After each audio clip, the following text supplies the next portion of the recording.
এই ভিডিওতে আমরা ওয়ার্ডপ্রেসে কিভাবে ডামি ডাটা বা ডামি কন্টেন্ট বা বলতে পারেন যে আগে থেকে এক্সপোর্ট করা একটা এক্সএমএল ফাইল থেকে কিভাবে ডাটা ইম্পোর্ট করতে হয় সেটা শিখব। তো এর জন্য চলে যাব আমরা হলো টুলস থেকে ইম্পোর্ট ইম্পোর্ট এই পেজে যাব, যেহেতু আমরা এখন ইম্পোর্ট করব ডাটা। তো এই পেজে আসলে এখানে কিছু লিস্ট দেখতে পারবেন। এইগুলো অ্যাকচুয়ালি প্লাগ ইন, যখন যেটা আপনার লাগবে সেগুলো ইনস্টল করে সেই ধরনের ডেটা আপনি ইম্পোর্ট করতে পারবেন। তো এখানে আমার লাগবে হলো ওয়ার্ডপ্রেস, যেহেতু আমি ওয়ার্ডপ্রেসের কন্টেন্ট ইম্পোর্ট করতে পারবো। এখানে লেখাই আছে যে import post pages comments custom fields categories tags from a WordPress export file. Okay, তো এখানে দেখেন ইনস্টল নাও বাটন আছে, এখানে ক্লিক করতে হবে, যেহেতু একটা প্লাগ ইন প্রথম ইনস্টল হবে আর সেই প্লাগ ইনটা আমাদের ইনস্টল নাই, এই জন্য এখানে আমি ক্লিক করব। একটু সময় নেবে ইনস্টল হতে। ইনস্টল হয়ে গেলে রান ইম্পোর্টার এই বাটনটা আপনি পাবেন, এখানে ক্লিক করবেন। ক্লিক করার পরে এই পেজটা আসবে। এখন কিভাবে আমরা ইম্পোর্ট করব ডেটাগুলো? একটা এক্সপোর্ট ফাইল লাগবে আমাদের এক্সএমএল। তো আমি আগেই বলেছি যে ডামি ডাটা বা ডামি কন্টেন্ট আমরা ইম্পোর্ট করব। তো এখানে আরেকটা বিষয় বলে রাখি যে কেন ইম্পোর্ট করতে হবে ডামি ডাটা। কারণ আমরা যদি খেয়াল করি, যেহেতু আমি নতুন করে একেবারে ওয়ার্ডপ্রেস ইনস্টল করেছি এবং এখানে কোনো কন্টেন্ট আমি ক্রিয়েট করি নাই, আমি এখানে কোনো পোস্ট কোনো পেজ এগুলো ক্রিয়েট করি নাই। যদি পোস্ট এই পেজে আসি তাহলে একটা হ্যালো ওয়ার্ল্ড একটা পোস্ট পাচ্ছি, আর পেজে আসলে প্রাইভেসি পলিসি এবং স্যাম্পল পেজ, এখানে দুইটা পেজ পাচ্ছি। এগুলো কোথা থেকে আসলো? যখন আমরা ওয়ার্ডপ্রেস ইনস্টল করি তখন পোস্ট এবং স্যাম্পল পেজগুলো ক্রিয়েট হয়ে গেছে। হ্যাঁ, কিন্তু আমাদের অ্যাকচুয়ালি এইগুলো দিয়ে হবে না, যেহেতু আমরা শিখতে আসছি। যারা বিগিনার তারা যেহেতু এখানে সব কিছু অ্যাডমিন প্যানেলের যা কিছু আছে সব কিছু শিখবে না, একটা একটা করে।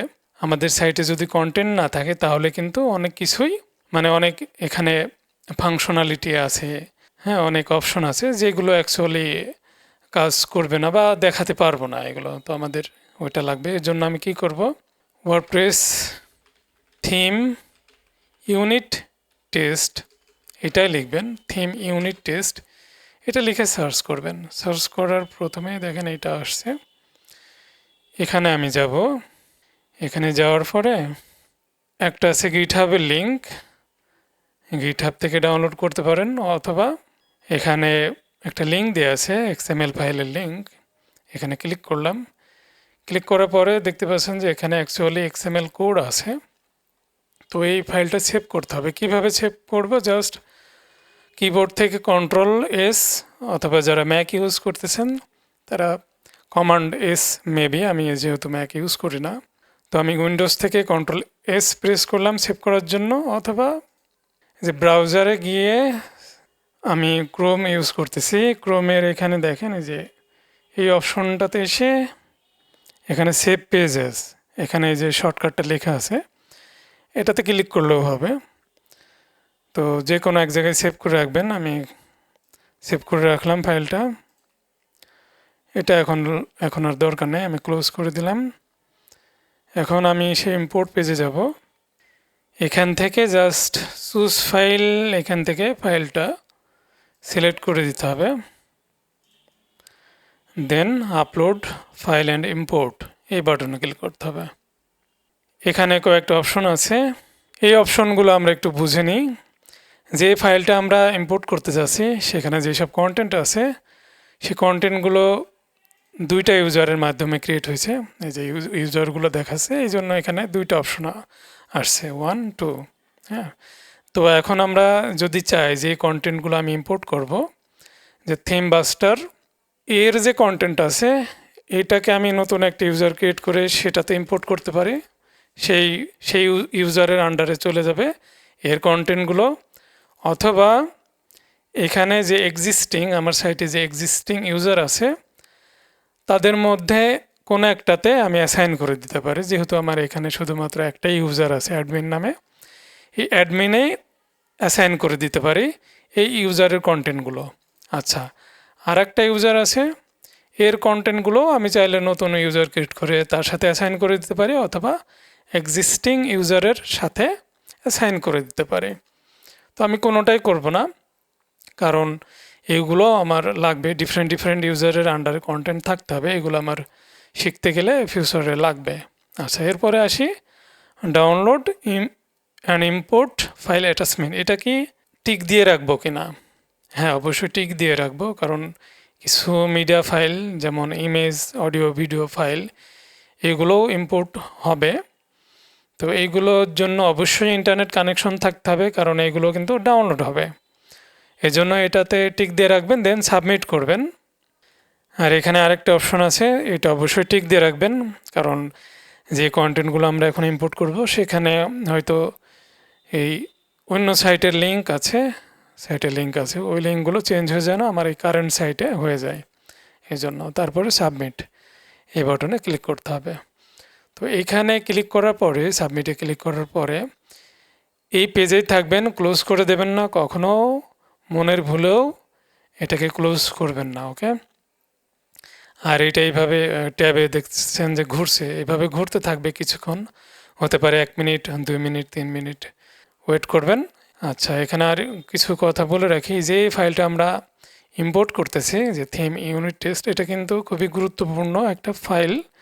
মূলত যারা ওয়ার্ডপ্রেসের থিম যারা তৈরি করে তাদেরকে এই ফাইলটা ইউজ করে, ইম্পোর্ট করে যেসব কন্টেন্ট আছে সেই কন্টেন্টের মাধ্যমে যারা থিম তৈরি করে তাদের থিমটা কিন্তু টেস্ট করা লাগে। টেস্ট বলতে কী ধরনের টেস্ট, যে থিমটা যারা বানাচ্ছে, থিমের ডিজাইন সব পেজে ঠিক আছে কি না, সব ফিচার বা অপশনগুলো ঠিকঠাক মতো কাজ করতেছে কি না, এগুলো দেখার জন্যই মূলত থিম ইউনিট টেস্ট এই ফাইলটা ইউজ করা হয়। যারা ডেভেলপার, যারা ওয়ার্ডপ্রেস থিম বানায় তাদেরকে এটা লাগেই, ওকে? সাকসেসফুলি যদি ইম্পোর্ট হয়ে যায় তাহলে এরকমই মেসেজ পাবেন, ওয়েল ডান, হ্যাভ ফান। কোনো কিছু মিস হয় নাই, যদি কোনো কিছু মিস হতো তাহলে সেটা লিস্ট এখানে থাকতো, কি কি ইম্পোর্ট করতে পারেন নাই সেগুলোর একটা লিস্ট থাকতো। ওই ধরনের কোনো লিস্ট নাই, তার মানে সব কিছুই ঠিকঠাক ইম্পোর্ট হয়েছে। এখন আমি দেখি যে কি পাইলাম এই ইম্পোর্ট করে। পোস্টে যাই, পেজে যাই, মিডিয়াতে যাই, কমেন্টসে যাই। পোস্ট হয়েছে 59টা, এর ভিতরে পাবলিশ 57টা, স্টিকে আছে 1, শিডিউলে একটা। মানে যা যা লাগে একটা থিম বা একটা সাইট চেক করার জন্য যা যা লাগে সব ধরনের কন্টেন্টই ওই এক্সএমএল ফাইলের ভিতরে আছে। পেজে গেলেও এই যে পেজ আছে, পাবলিশ আছে 22টা, একটা ড্রাফট আছে। তারপরে মিডিয়াতে গেলে এই যে ফাইল কিছু ডাউনলোড হয়েছে, ইম্পোর্ট হয়েছে। কমেন্টসে গেলে এখানে কিছু দেখেন, এখানেও কিন্তু ডামি কন্টেন্ট চলে আসছে, কিছু অ্যাপ্রুভ করা হয় নাই। আর এখন যদি আমি সাইটে ভিজিট করি, হোম পেজে যাই, তাহলে কন্টেন্টগুলো আমরা এখন দেখতে পাবো। এই হলো আমার হোম পেজের কন্টেন্ট। সিঙ্গেল পেজে যাই, যে সিঙ্গেল পোস্ট পেজটা এরকম। তো এই ডিজাইনটা ডিপেন্ড করছে আমি কি থিম ইউজ করছি। আমি থিম চেঞ্জ করে যদি অন্য থিম অ্যাক্টিভ করি তাহলে আবার ডিজাইন চেঞ্জ হয়ে যাবে।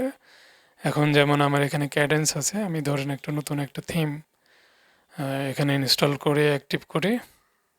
আমি অ্যাস্ট্রা থিমটা এখানে ইনস্টল করি। এখন আমি অ্যাস্ট্রা এই থিমটা অ্যাক্টিভেট করব। আগে ক্যাডেন্স ছিল, ক্যাডেন্সে এরকম ডিজাইন ছিল, এখন আমি অ্যাস্ট্রা অ্যাক্টিভেট করেছি। এবার যদি আমি রিলোড করি তাহলে দেখবেন যে ডিজাইন কিন্তু চেঞ্জ হয়ে যাবে। এই যে খুব বেশি চেঞ্জ হয় না, বাট চেঞ্জ হয়েছে। আবার আমি যদি হোম পেজে যাই, হোম পেজে গেলেও সেখানেও দেখবেন যে ডিজাইন আলাদা। কোন থিম ইউজ করছেন তার উপরে ডিপেন্ড করছে যে আমার সাইটে কীরকম ডিজাইন হবে, কী কী ফিচার এখানে থাকবে, কী কী ফাংশনালিটি এখানে কাজ করবে, এগুলো ডিপেন্ড করছে থিমের উপরে। আচ্ছা, এখন আমরা কিন্তু ডামি ডাটা ইম্পোর্ট করে ফেলেছি, এরপর থেকে আমরা সব ধরনের কাজই এখানে করতে পারবো, চেক করতে পারবো, ওকে? তো তো সেইগুলো আমরা নেক্সট ভিডিও থেকে শুরু করব। ভালো থাকবেন সবাই।